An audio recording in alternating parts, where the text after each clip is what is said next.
Hey guys, I'm back. Been down a while with an infected spider bite. Good news is, had time to watch the director's cut of one of my all time favorite films, Gettysburg.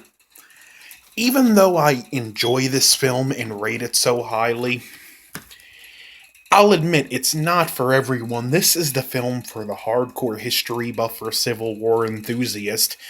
That being said, if you're willing to meet this film halfway and just meet it on its own terms, you're in for an interesting experience and you should get some enjoyment out of it. The film really does a good job at dropping you off as an observer in history to see both sides without any bias. And although it's based on the Battle of Gettysburg, a lot of the interactions, they're things we don't know about that may or may not have happened. That being said, there's great character moments in this from all the principals. Martin Sheen plays Robert E. Lee, and he was born to play that role. Jeff Daniels plays Colonel Joshua Lawrence Chamberlain, who was the commander of the decimated 20th Maine, who stood his ground at one of the greatest all or nothing moments in U.S. history in the Battle of Little Round Top. The late Richard Jordan as General Armistead, Stephen Lang as General Pickett, Tom Berenger as General Longstreet. It's just phenomenally cast, and this film is also such a passion project. The actors really believed in it, really wanted to be there. The director really wanted to believe in it. All the extras were Civil War reenactors who wanted to be there so much they took their vacation time or unpaid leave off of work to go and be in this movie to see that it was done right. The reenactors that were parts of artillery crews brought their own cannons. I mean, those reenactors saved this a fortune. There was one incident where one of the primaries was supposed to have a tobacco pouch, and one of the reenactors pointed that out. Where's your tobacco pouch? And he gave him his and just, here, take mine. That's how much passion went into this movie, and it comes through when you watch it.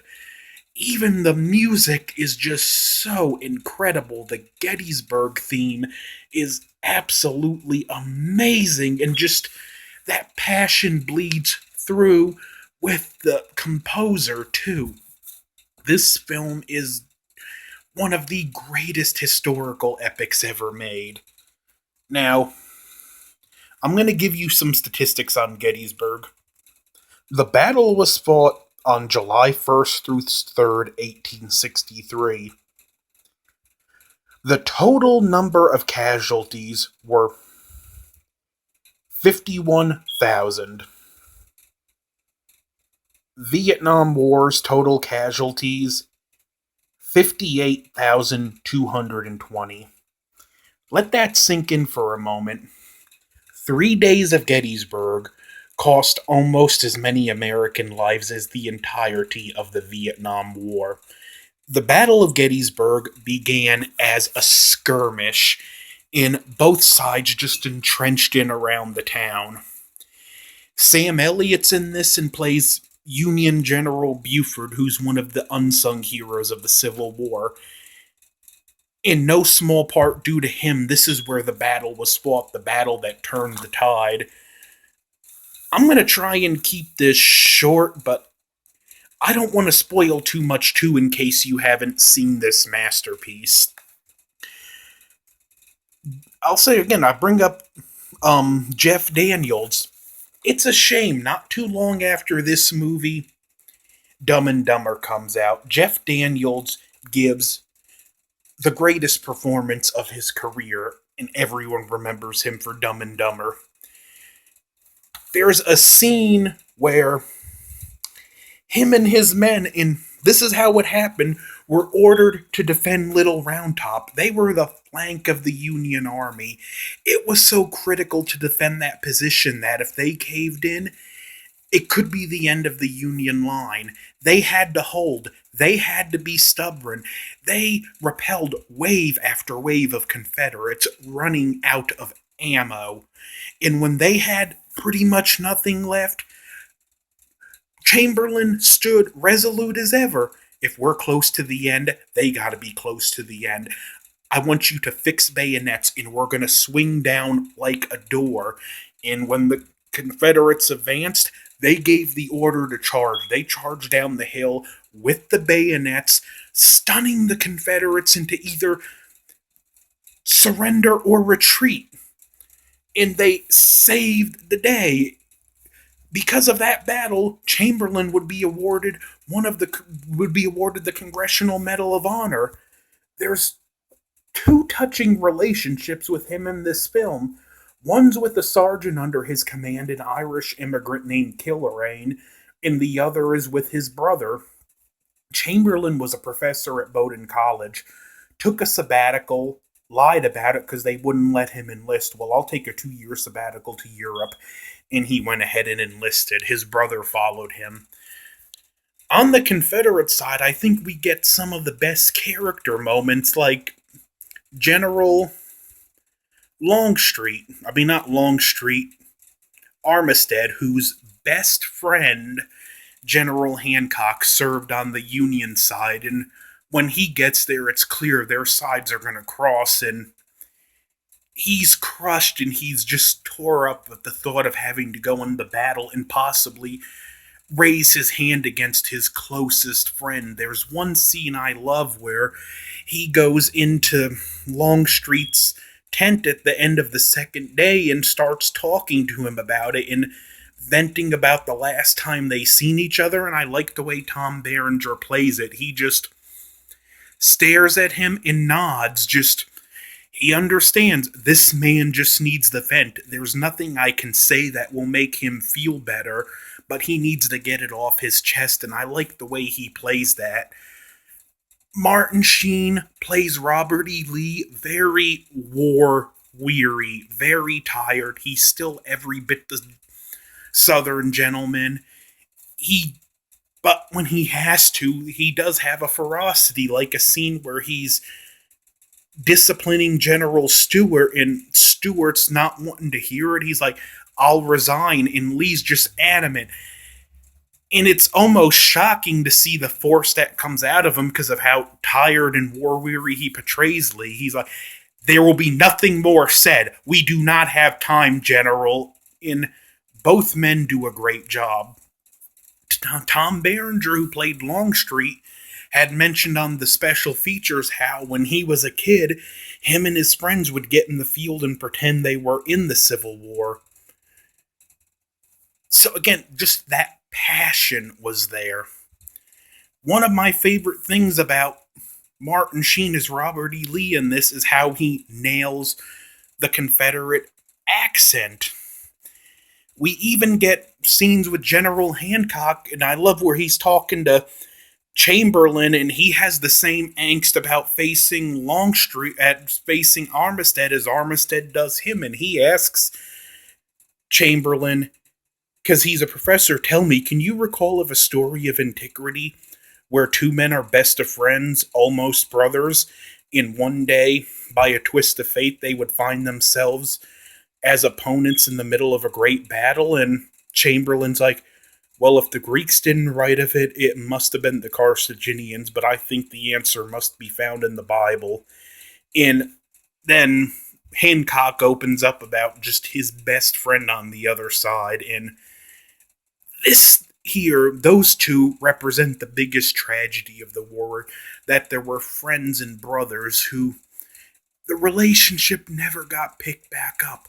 One or both died and they never got to see each other again in happy times, and that's the tragedy.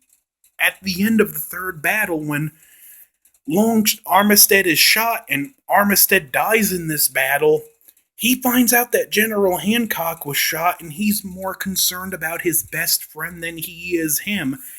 Hancock got shot, giving his men courage.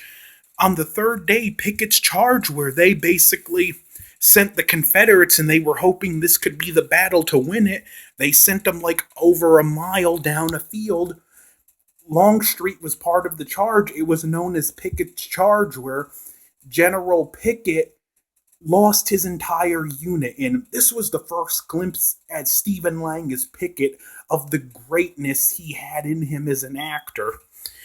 But anyway, Armistead got on his horse during the artillery barrage, and one of his staff's like, General, get back! We cannot spare you.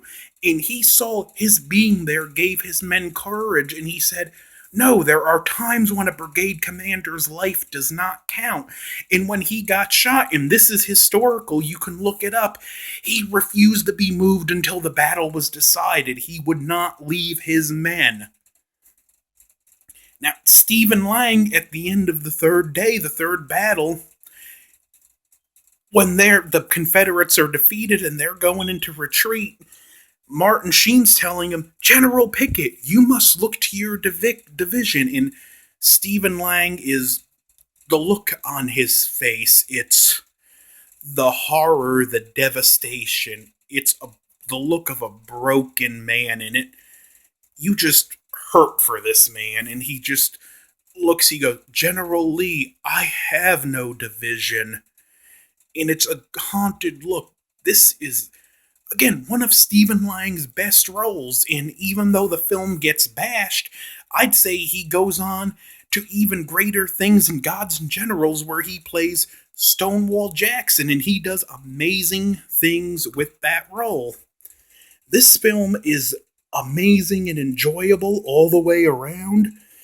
If you're not the hardcore history buff, I would recommend spacing it out. If you're the history buff and you got the time, I would recommend devoting a day to this film and just watching it in one shot. I know I've just described some of the characters and acting, but I just don't want to spoil. Like I said, I don't want to spoil this movie for you. It's extremely inaccurate. There's very few inaccuracies in here. There's a few points where you can easily see a rubber bayonet. But you know what? I'd rather see a rubber bayonet than a group of CG soldiers. Great practical effects. This was before CG, and it just captures this authenticity. And like I said, just the passion everyone involved had for this film, it just bleeds through. And I feel even if you're not a history buff, you can at least look at it and appreciate and see the passion that went into it. Reenactors from all over the country, actors who believed in it, a director who spent 15 years trying to have this movie made. Ted Turner believes so strongly on it. Not only did he sign on with his production company, but he has a cameo as a Confederate officer that gets shot in Pickett's Charge.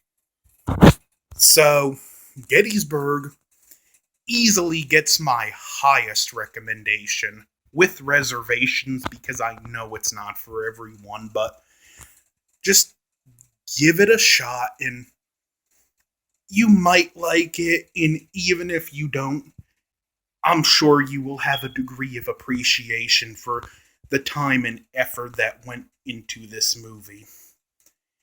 Don't forget to like, share, comment, subscribe. My Godzilla ranking is still on the way. I'm thinking about doing the shootist. And over and out.